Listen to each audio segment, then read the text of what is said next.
T20 ವಿಶ್ವಕಪ್ನ 41ನೇ ಪಂದ್ಯ south Africa ಮತ್ತು USA ನಡುವೆ ನಡೆಯಿತು. ಮೊದಲು ಬ್ಯಾಟಿಂಗ್ ಮಾಡಿದ ಸೌತ್ ಆಫ್ರಿಕಾ 20 ಓವರ್ಗಳಲ್ಲಿ 4 ವಿಕೆಟ್ ನಷ್ಟಕ್ಕೆ 194 ರನ್ ಬಾರಿಸಿತು.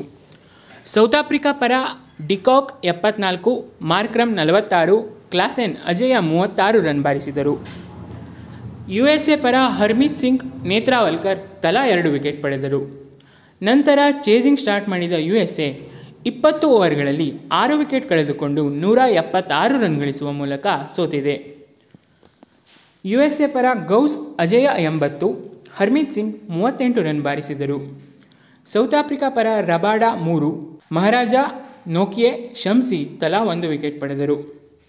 ಬ್ಯಾಟಿಂಗ್ನಲ್ಲಿ ಮಿಂಚಿದ Quinton de Kock player of the match ಪ್ರಶಸ್ತಿಯನ್ನು ಪಡೆದರು. ಇಲ್ಲಿಗೆ ಈ ವಿಡಿಯೋ ಮುಗಿಸ್ತಾ ಇದ್ದೀನಿ. ಮುಂದಿನ ವಿಡಿಯೋದಲ್ಲಿ ಮತ್ತೆ ಸಿಗೋಣ. ವಿಡಿಯೋ ಇಷ್ಟ ಆದರೆ ಲೈಕ್ ಮಾಡಿ, ಶೇರ್ ಮಾಡಿ, ಚಾನಲ್ಗೆ ಸಬ್ಸ್ಕ್ರೈಬ್ ಆಗೋದು ಮಾತ್ರ ಮರಿಬೇಡಿ. Thanks for watching.